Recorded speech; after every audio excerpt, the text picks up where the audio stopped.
ये साल था 1992 का, जहां little master blaster Sachin Tendulkar cricket की दुनिया में दस्तक दे चुके थे। हालांकि तब सचिन को टीम में आए कुछ ज्यादा वक्त नहीं हुआ था। यही कारण था कि दुनिया अभी तक सचिन चीज क्या है इस बात से पूरी तरह से अनजान थी। तब भारतीय टीम वर्ल्ड कप का एक बड़ा मैच पाकिस्तान के साथ खेलने वाली थी और उस मैच के लिए सचिन को भी भारतीय टीम का हिस्सा बनाया जाता है। लेकिन इस मैच से पहले पाकिस्तानी खिलाड़ी सचिन का कुछ ज्यादा ही मजाक उड़ा रहे थे। एक तो सचिन की उम्र कम, ऊपर से शरीर भी दुबला पतला और हाइट भी कुछ खास नहीं।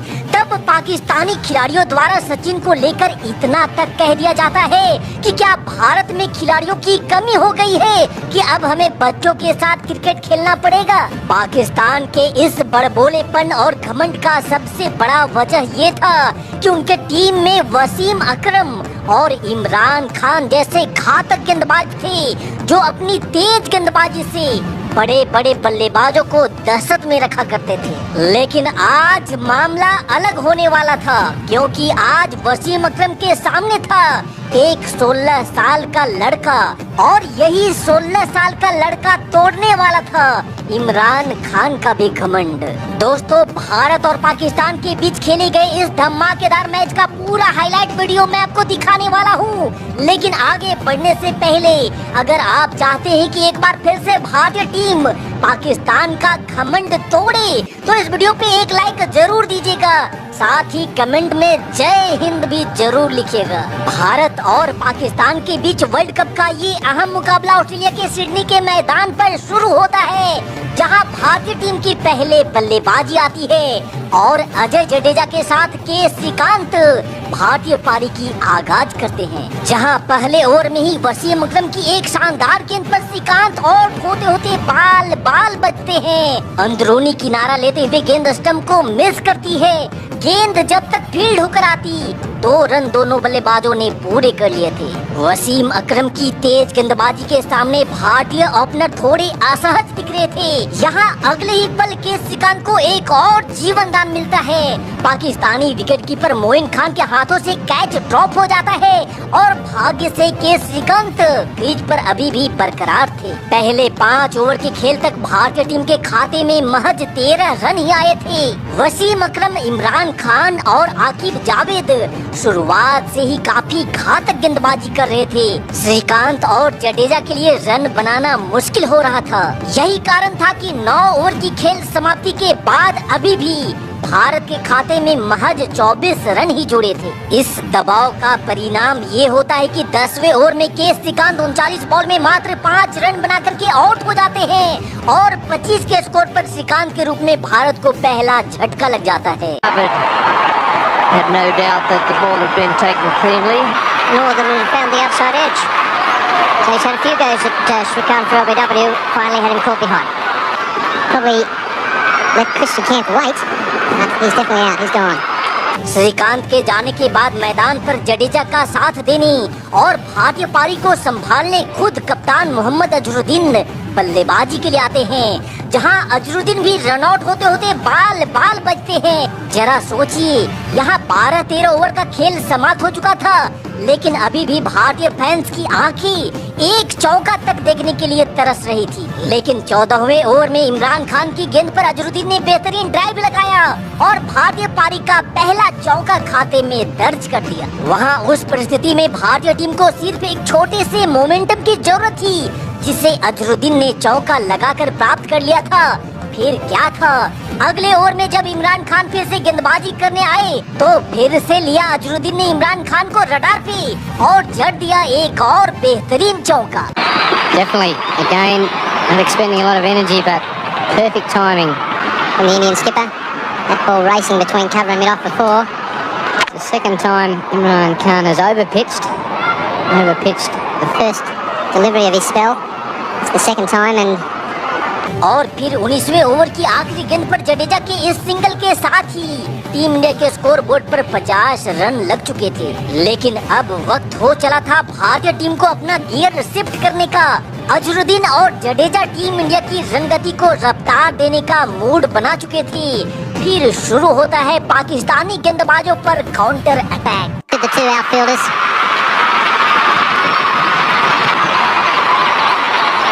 Not a very good delivery from Wasim Haider this. Azharuddin very confidently clips it away, helps it on its way, Splits the field. There's a man at long leg. There's a man at deep square leg. Neither of them are going to stop that going for four. and Imran Khan has taken himself off At the Paddington end and bringing Mushtaq, the leg spinner, into the attack. this time. He's gone a little bit higher and a bit wider.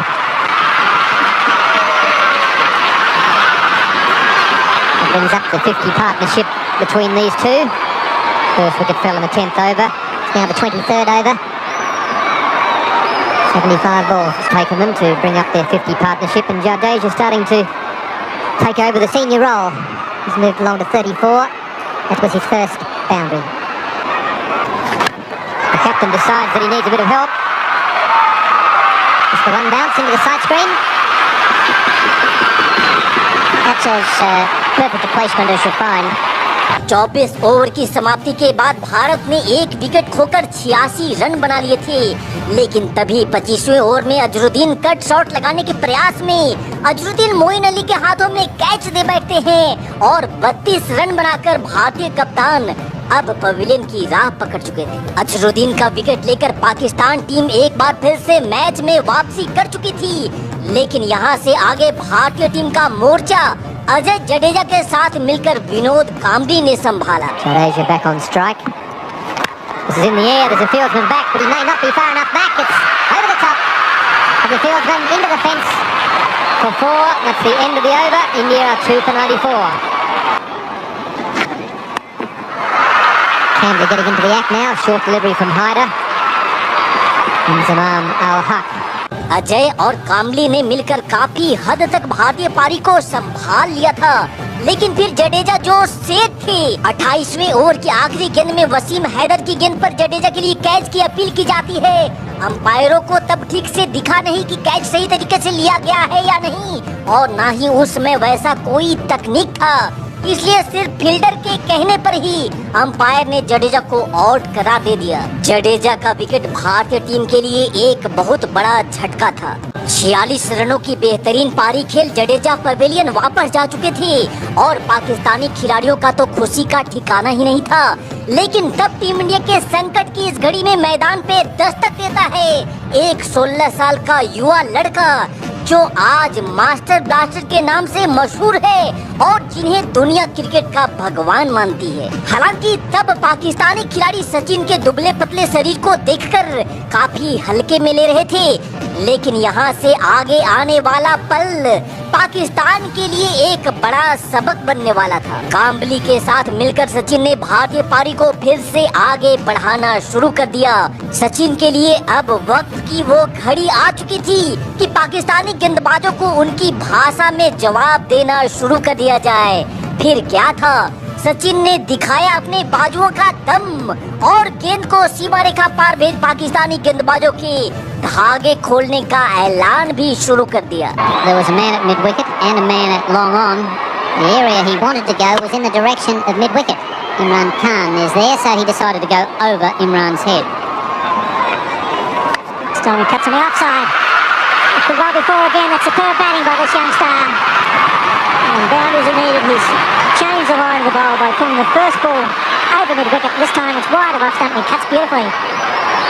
लेकिन दुख की बात ये होती कि दूसरी छोर पर सचिन का साथ दे रहे काम्बली भी मैदान पर ज्यादा देर तक टिक नहीं पाते हैं और 41 बॉल पे 24 रन बनाकर विनोद काम्बली भी पवेलियन वापस लौट जाते हैं। यहाँ से भारतीय टीम आगे के प्लान के बारे में कुछ सोच पाती, उससे पहले ही पहली गेंद पर संजय मांजरेकर भी बिना खाता खोले ही अपना विकेट फेंक चलते बनते हैं।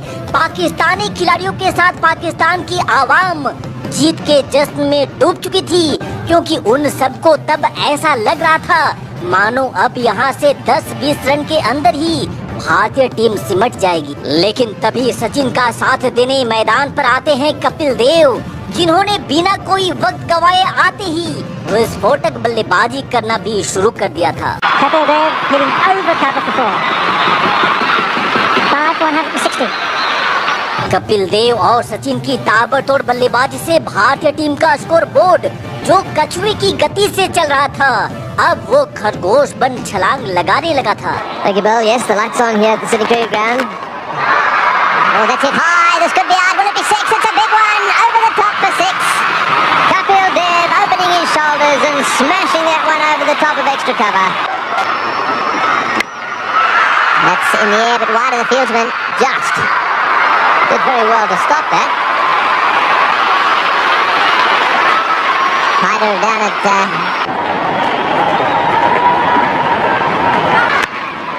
no ball called, and that's his 50. और फिर देखते ही देखते सचिन ने अपने 50 रन भी यहाँ पे पूरे कर लिए थे। He's a lovely little batsman to watch. Very accomplished player, Sachin Tendulkar. 3 fours, almost a 6. Strike rate of 87.7 and very entertaining cricket. Another slow one, and again it's pulled away down towards the boundary, and this time into the fence. So Dev really latching onto that one, and Akib Java just a little frustrated there. In the air and out. हालांकि कपिल देव तो 35 रनों की ताबड़तोड़ पारी खेल out हो जाते हैं, लेकिन दूसरे छोर पर सचिन अंत तक क्रीज पर नॉट आउट डटे रहे। उन्होंने उस मुश्किल पिच पर भी 54 रनों की बेहतरीन पारी खेली, जिसके दम पर भारत ने 217 रनों का एक सम्मानजनक टारगेट पाकिस्तान के सामने रखा। अब यहाँ बारी टीम इंडिया के गेंदबाजों को अपना दमखम दिखाने की थी, जहां सबसे पहला वार कपिल देव ने किया, जिन्होंने इंजमामुल हक को मात्र 2 रनों पर ही आउट करके पाकिस्तान को पहला झटका दे दिया। इंजमामुल हक का विकेट खोकर पाकिस्तान सदमे में आ चुका था।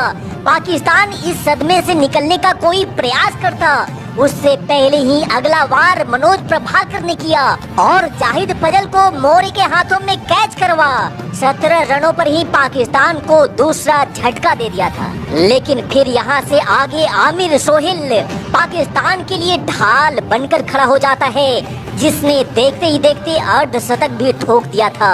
लेकिन फिर गेंदबाजी में उसका सामना होता है सचिन तेंदुलकर से, जिन्होंने आमिर सोहेल को कैच करवा मानो पाकिस्तान की उम्मीदों पर ही पानी फेर दिया था। यहाँ से आगे भी भारतीय गेंदबाजों ने पाकिस्तानी बल्लेबाजों को पूरी तरह से क्लच में जकड़े रखा। भारतीय गेंदबाजों के सामने पाकिस्तानी बल्लेबाजों की हेकड़ी निकल जाती है और 173 रनों तक जाते जाते ही पाकिस्तान की पूरी टीम ऑल आउट हो जाती है। तो सिडनी के MCG ग्राउंड पर पाकिस्तान को 43 रनों से धूल चटा देने वाली टीम इंडिया की इस विजयी फतह के नाम इस वीडियो पे एक लाइक जरूर दीजिएगा। Thanks for your love and support. जय हिंद, वंदे मातरम।